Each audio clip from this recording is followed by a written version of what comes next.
2025년 부활의 아침을 맞이했습니다.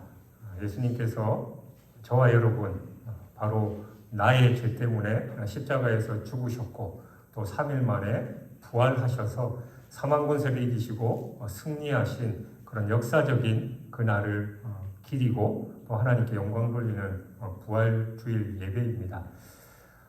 여러분이나 저나 이 자리에 신앙생활을 오래 하시고 이미 구원의 은혜를 체험한 분들도 계시고 또 오늘 처음 또 교회에 나오신 분들도 계신데 각자의 상황과 처지는 다르겠지만 우리 그리스도인들 이미 구원의 은혜를 누리고 살아가는 많은 그리스도인들이 사실은 구원을 받았음에도 불구하고 인생길을 걸어가면서 힘들고 어려운 일들이 많고 심지어는 하나님이 살아계시냐라고 의심이 들 때도 참 많이 있습니다.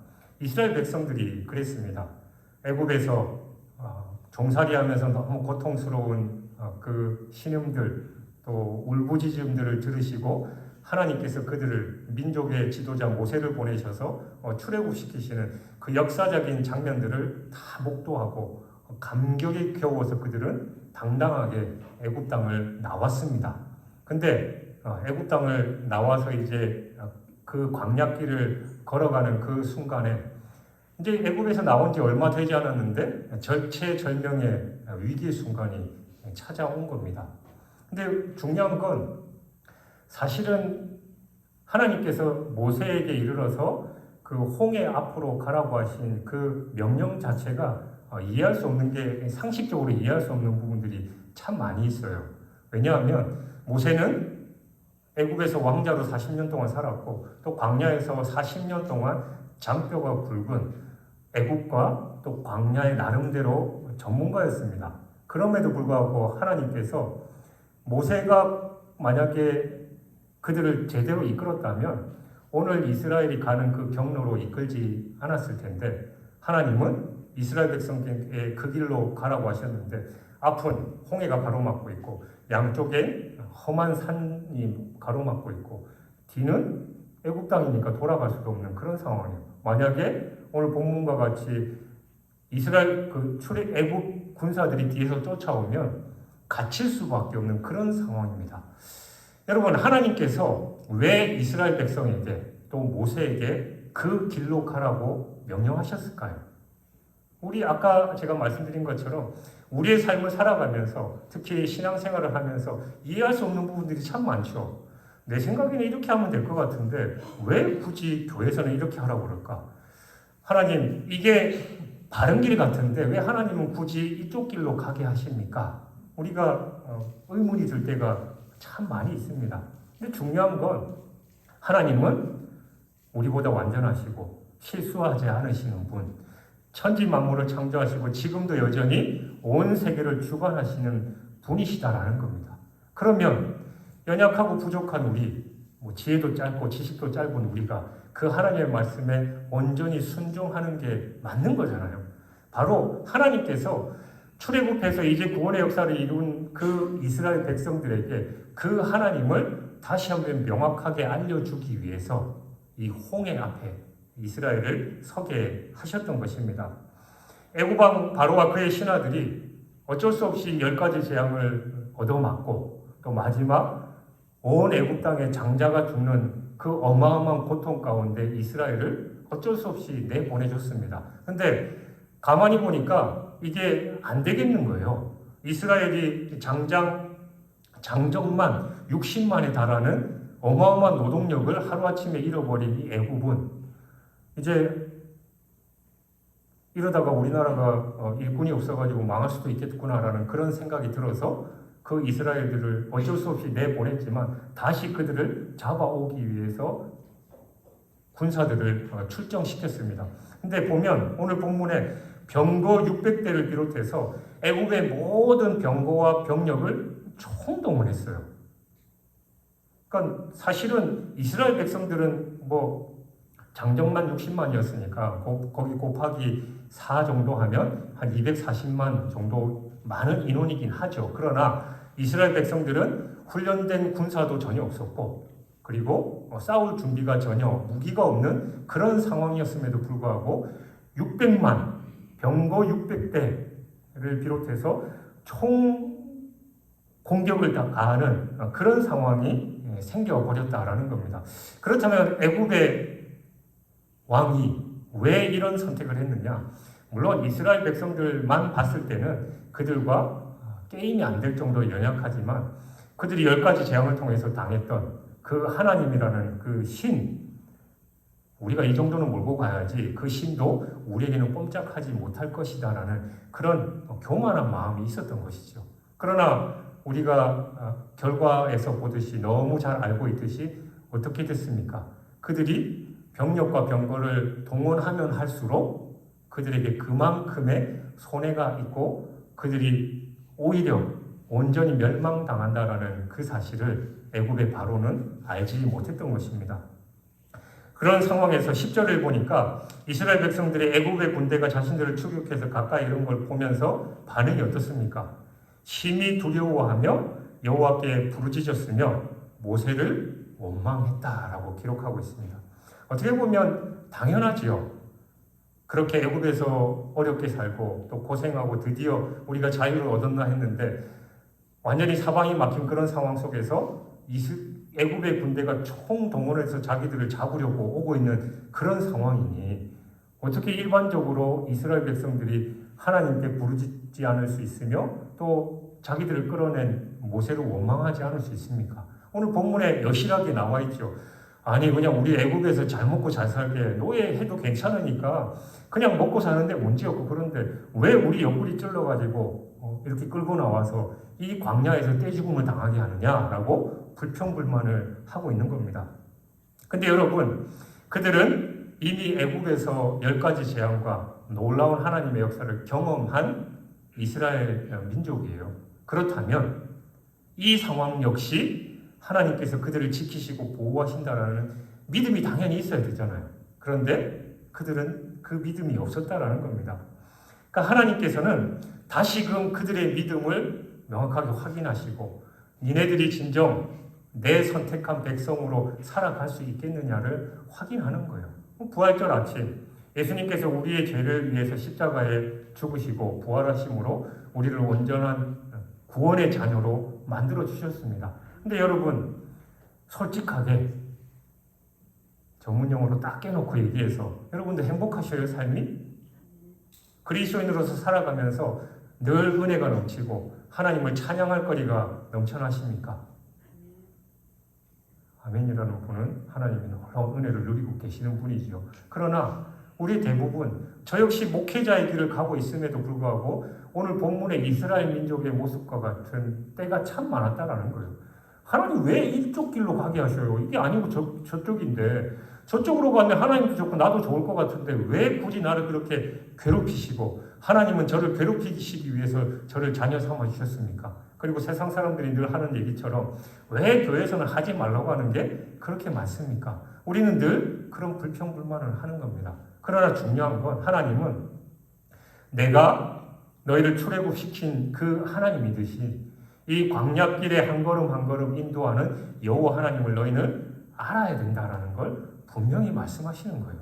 그들 앞에는 여전히 구름 기둥이 서 있습니다. 그들이 낮에는 구름 기둥으로 인도하시는 하나님의 역사, 또 밤에는 불 기둥으로 자신들을 보호하시는 하나님의 역사를 눈앞에 보고 있음에도 불구하고 그 하나님을 보지 않고 뒤에 쫓아오는 애국 군대, 앞을 가로막고 있는 홍해를 보니까 불평불만이 나올 수밖에 없는 것이죠. 그래서 중요한 건 바로 믿음인 겁니다. 그들에게 하나님에 대한 온전한 믿음이 없었기 때문에 불평불만을 하는 거고 우리도 마찬가지예요. 예수님께서 말씀하셨죠. 큰 폭풍을 두려워하는 제자들의 부르짖음에 그들의 어찌하여 믿음이 없느냐라고 책망하셨습니다. 이처럼 우리에게 온전한 믿음이 없을 때 눈앞에 보이는 현실을 두려워하게 되는 겁니다. 그래서 날마다 먹는 문제, 입는 문제, 사는 문제 이런저런 삶에서 온갖 문제들 속에서 근심 걱정으로 하루하루를 보내고 있는 겁니다. 그러나 여러분 전지전능하신 하나님께서 해결하시지 못할 문제가 있을까요? 그것 자체를 의심하면 우리는 그냥 시간 낭비하지 말고 짐 싸서 그냥 그 주일날 집에서 편안하게 있는 게 낫지 왜 그냥 뭐 굳이 교회에 나와서 이렇게 하느냐라는 거예요. 우리는 전지전능 하나님을 믿기 때문에 이 자리에 나온 사람들이에요. 그렇다면 우리의 문제 중에 가장 크고 심각한 문제는 우리의 하나님께서 우리의 삶의 문제를 해결해 주시지 못하는 게 아니라 내가 그 하나님을 온전히 믿지 못하고 있기 때문이다라는 겁니다.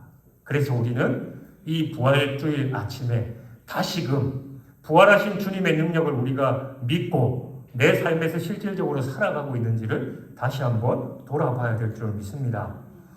모세는 홍해와 애굽 사이에서 이러지도 저러지도 못하고 있는 진퇴양난의 상황에서 자신을 향해서 원망하는 이스라엘 백성들에게 뭐라고 하고 있습니까? 13절, 14절에 너희는 두려워 말고 가만히 서서 여호와께서 오늘 너희를 위하여 행하시는 구원을 보라. 너희가 오늘 본 애굽 사람을 영원히 다시 보지 아니하리라. 여호와께서 너희를 위하여 싸우시리니 너희는 가만히 있을지어다. 아멘. 여러분, 진퇴양난의 위기 속에서 우리가 할 수 있는 것, 어떻게 보면 할 수 있는 게 없으니까 진퇴양난이라는 표현을 쓰잖아요. 그러면 우리는 그냥 그 자리에 묵묵하게 가만히 있는 겁니다. 그리고 하나님의 도우심을 구하는 거죠. 그러면 하나님께서 일하시는 거예요. 사실 저도 여러 번 말씀드렸지만 물에 빠진 사람을 물에 빠졌을 때 빠지자마자 달려가서 구하는 구조요원은 없습니다. 구조원 매뉴얼에는 보통 사람이 물에 빠지면 한 번 꼴깍했고 들어갔다 나오고 두 번 꼴깍했다가 들어갔다 나오고 세 번째 들어가면 못 나온대요. 그래서 진짜 베테랑 구조요원들은 두 번 꼴깍할 때까지 기다리는 거예요. 그리고 세 번째 꼴깍해가지고 하는 그 순간 들어가서 그 사람을 끄집어냅니다. 왜냐하면 첫 번째 꼴깍했을 때 여러분들도 어린 시절이나 혹시 물에 빠져서 거의 생사로 오가는 그런 경험이 있으신지를 모르겠는데 물에 빠지면 어떻게 해요? 그냥 온몸이 뻣뻣하게 붓고 그냥 머리가 하얘지면서 막 발버둥 치고 뭐라도 잡으려고 하잖아요. 그런 순간에 구조대원이 그 옆으로 가면 구조요원의 머리끄댕이나 옷이나 잡고 안 놔주는 거예요. 그러면 그 힘이 죽기 살기로 달려드는 사람의 힘이 얼마나 세겠어요. 그러면 구조요원도 그 사람을 구조하지 못하고 같이 어려움을 겪을 수 있기 때문에 그 사람이 두 번 꼴깍하고 거의 물을 많이 먹어가지고 거의 그냥 기진맥진한 그런 상황에서 죄송한 표현입니다. 머리끄댕이 잡고 이렇게 헤엄쳐서 나오는 거예요. 그러면 그 사람은 거의 마치 죽은 시체처럼 힘이 쭉 쳐져 있을 때 그 사람을 끌고 나와요. 그래서 인공호흡하고 심폐소생술을 하면서 그 사람을 살려내는 게 구조요원들의 매뉴얼입니다. 하나님도 마찬가지셔요. 내가 뭔가를 할 수 있다라고 학다구니 지기면서 그래 이러면서 하고 있으면 하나님은 그냥 내버려 두십니다. 왜냐하면 그때 하나님이 말씀을 주시든 뭘 하든지 그 사람은 듣지 않아요. 그냥 자기 방식대로 하기 때문에. 그러나 우리가 모든 걸 다 해보고 더 이상 방법이 없고 주저앉아서 하나님 도와주십시오라고 이 한마디를 하면 비로소 그때 하나님께서 일을 시작하시는 겁니다. 그래서 우리의 끝이 하나님의 시작입니다. 그러니까 여러분, 힘들고 어려운 일 여러분 스스로도 해결할 수도 없는데 막 그냥 안절부절하면서 그러지 마십시오. 그럴 때일수록 더 하나님께 철저하게 무릎 꿇고 맡기면 하나님의 놀라운 기적을 체험할 줄 믿습니다. 근데 중요한 건 그러고 있는 모세가 그렇게 선포한 가운데 하나님께서 또 모세에게 말씀하시죠. 15절에 보면 너는 어찌하여 내게 부르짖느냐라고 말씀합니다. 그러니까 이제 너희가 할 수 없는 상황에서 기도하고 하나님께 부르짖었으면 그 다음에는 하나님의 음성에 순종해서 행하라는 그런 말씀이에요. 그러니까 더 이상 지체하지 말고 기도했으면 그 말을 믿고 행동하라는 겁니다. 저도 여러 번 말씀드렸잖아요. 제 목양실 화이트보드에 적혀 있습니다. Just believe, just do it. 그냥 믿고 그냥 행하라. 그러니까 하나님이 말씀하셨으면 믿고 행하는 거예요. 이런저런 토달 필요 없습니다. 서두에 말씀드렸듯이 하나님은 완전하시고 우리보다 나 자신을 더 잘 아시는 분이시기 때문입니다. 모세는 분명하게 하나님께서 이스라엘 백성을 이곳 광야의 막다른 길로 인도해 오신 이유를 알고 있었고 또 하나님께서 어떻게 영광 받으실지도 알고 있었습니다. 그런데도 막상 이 바다를 갈라야 하는 결정적인 순간이 다가오자 머뭇거리는 거예요. 모세도 이거 뭐 제대로 될까 의심도 생기고 그럽니다. 근데 이건 참 믿음의 모습이 아니죠. 우리는 흔히 어쩔 수 없으니까 기도는 해요. 근데 기도만 하는 경우가 너무 많습니다. 기도만 하는 게 아니라 기도하고 하나님의 뜻을 깨달았으면 행해야 되는 거예요. 예수님도 겟세마네 동산에서 땀방울이 핏방울이 되도록 하나님 할 수만 있거든 이 잔을 내게서 옮겨주십시오라고 기도했지만 하나님의 뜻이 너는 그래도 십자가의 길을 가야 된다. 그렇게 간절히 기도하셨지만 하나님의 뜻이기에 묵묵히 그 십자가의 길을 가셨다라는 거예요. 그러니까 여러분, 저나 여러분이나 기도하면서 하나님의 뜻을 깨달았을 때 선뜻 순종하지 못하는 이유가 뭐예요? 보니까 그게 제대로 될까 두렵기도 하고 이게 맞나 의심도 들기도 하고 모세도 하나님께서 내가 바다를 가를 테니까 네가 그 지팡이를 내려치고 마른 땅으로 걸어가라 하라고 하나님의 뜻을 알았어요. 그러면 저와 여러분의 상식적으로는 그러면 그 말을 딱 하자마자 홍해가 쫙 갈라져가지고 길이 쫙 생기면 가면 할렐루야 하나님 살아계십니다 하고 가는 건 누구나 갈 수 있습니다. 근데 하나님이 원하시는 건 뭐예요? 지팡이로 물을 치고 이스라엘 백성들이 그 발을 내딛는 순간 홍해가 갈라지는 겁니다. 여러분, 믿음의 신앙의 원칙이 바로 이거예요. 하나님의 뜻을 알고 우리가 한 걸음 나아갈 때 하나님은 일하기 시작하십니다. 백날 앉아서 기도한들 안 되는 일이 분명히 있다는 거예요. 하나님이 우리에게 명령하셨으면 순종할 때 역사가 일어나는 거. 그래서 야고보 기자가 그랬잖아요. 행함이 없는 믿음은 죽은 겁니다. 내가 믿음으로는 또 기도하면서 뭐 천지 만물이 창조하신 하나님을 찬양하고 또 내 삶의 모든 문제가 해결된다는 걸 선포하고 아멘 믿습니다. 기도 누가 못합니까? 그러나 행동을 할 때 하나님은 역사하는 거예요. 오늘날 많은 그리스도인들이 기도만 하고 행동을 하지 않기 때문에 하나님의 그 기적을 경험하지 못하는 겁니다. 중요한 건 그렇게 경험을 해도 우리는 연약한 존재라서 다음에 같은 문제, 아니 또 다른 더 큰 문제가 닥쳐오면 이스라엘 백성들처럼 불평불만하는 거예요. 그게 우리 연약한 모습입니다. 그러나 하나님은 그럴 때마다 너 자신의 삶을 네 삶의 주권을 나에게 맡기고 그 말씀에 순종하라라고 계속해서 말씀하는 거예요. 그래서 예수님은 우리에게 거듭 강조하시기를 너를 부인하고 네 십자가 지고 나를 쫓아야 된다. 근데 우리는 내가 살아있고 내 자존심 또 내가 인정받고 싶어 하면서 신앙생활을 하기 때문에 이 사람하고도 부딪히고 저 사람하고도 부딪히고 심지어는 하나님의 뜻도 이게 하나님의 뜻이 맞는지 늘 그런 상황 속에서 신앙생활을 하기 때문에 홍해가 갈라지는 그런 역사를 경험하지 못하는 거죠. 여러분, 내가 죽어야 하나님이 역사하시고 하나님이 살아나셔요. 부활의 능력은 바로 예수님께서 십자가에서 죽으셔야 저와 여러분이 사신 걸 아셨기 때문에 내가 죽는 힘든 일이지만 주님은 그 길을 걸어가셨다라는 겁니다. 오늘 또 세례를 받으시는 그분들 보통 우리 교회는 그 현수막이 없습니다만 일반적으로 많은 교회들이 세례를 받을 때 항상 현수막에 쓰는 글귀가 이제 내 삶의 주인은 주님이십니다라는 그런 고백이에요. 바로 세례의 행위가 바로 그겁니다. 이제는 내가 온전히 죽고 하나님의 뜻대로 내 삶의 주권을 온전히 하나님께 드리고 살겠습니다라는 그 고백이 바로 세례입니다.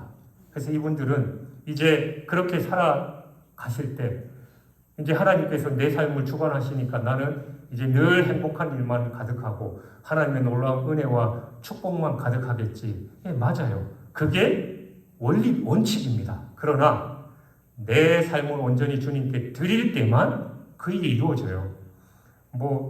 이미 여러분들보다 훨씬 수십 년 전에 태어나서 유아세례 받으신 분들은 7, 80년 되시는 그분들이 신앙생활을 먼저 그렇게 오래 하고 또 나중에 세례를 받으면서 내 삶의 주인이 주님이십니다라는 고백을 했음에도 불구하고 왜 이스라엘 백성들하고 똑같이 불평불만을 하는 그런 삶을 살아갈 수밖에 없느냐?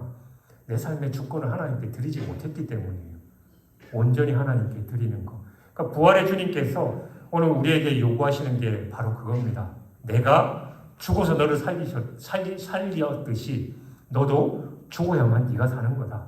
이스라엘 백성들이 홍해라는 그 바다에 죽으면 죽으리라는 그런 심정으로 한 걸음 내딛었을 때 그들이 살아날 수 있었던 것처럼 우리의 신앙생활도 그 하나님의 말씀에 순종하면서 내가 죽으라고 하면 죽겠습니다라고 순종하며 나아갈 때 하나님께서 홍해를 가르시고 또 새로운 구원의 역사를 이루실 줄 믿습니다.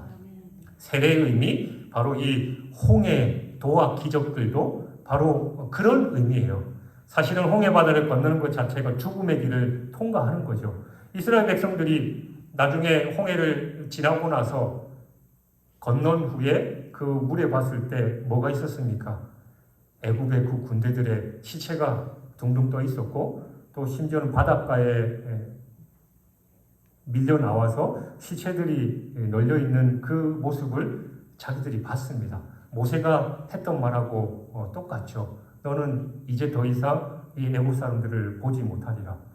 애굽에서 그들이 어떤 삶을 살았어요? 그 어떤 사람은 그 바닷가에서 그 애굽 군대의 시체를 보면서 그런 사람들이 있었을 거 아니에요. 내가 벽돌 굽고 또 짐을 나르고 있을 때 그래 저 인간이 나한테 채찍질했는데 그 군사도 봤을 거 아니에요. 그 갖은 고난을 겪으면서 애굽에서 했던 그 노예 생활들이 주마등처럼 지나가면서 이제 자기를 핍박하고 괴롭혔던 그 애국 군사들이 다 수몰당한 그 현장에서 이스라엘 백성들이 느낀 감정은 어땠을까요? 하나님을 찬양했겠죠. 그래서 나중에 보면 거기서 모세가 하나님을 찬양하고 또 여인들이 하나님을 찬양하는 그런 장면들이 나옵니다만 바로 우리가 하나님의 뜻에 순종해서 그런 신앙생활을 하면서 나아갈 때 우리를 핍박하고 우리를 괴롭혔던 그 많은 사람들 하나님께서는 노예였고 종살이하면서 고통받는 이스라엘 백성들을 역전시키셔서 심지어 그들을 괴롭혔던 그 시체를 내려다보고 있는 그 위치에 있게 하신 그 하나님께서 마찬가지로 우리의 삶을 그렇게 역전시키실 줄 믿습니다. 여러분 삶이 힘드시고 어렵고 또 피곤하고 또 때로는 신앙생활을 하는 그 이유 때문에 어려움과 고난 속에 계십니까? 걱정하지 마십시오. 내가 온전히 하나님께 내 삶의 주권을 맡기고 하나님의 뜻대로 살아가면 역전시키시는 하나님께서 우리에게 홍해 기적과 함께 우리를 핍박하고 또 우리를 정죄하고 또 우리를 괴롭혔던 그 사람들을 우리가 내려다보는 그 위치에 있게 하실 줄 믿습니다. 부활의 아침 사망 권세 이기시고 부활하신 그 주님을 찬양하면서 우리도 나 자신이 죽어야 산다라는 이 기독교의 핵심 진리를 믿고 하나님의 말씀대로 죽음의 길이라 할지라도 내가 순종하고 나아감으로 인해 홍해가 갈라지는 기적 또 온전히 삶이 역전되는 그 놀라운 기적들을 누리시는 저와 여러분이 되시길 주님의 이름으로 축원합니다.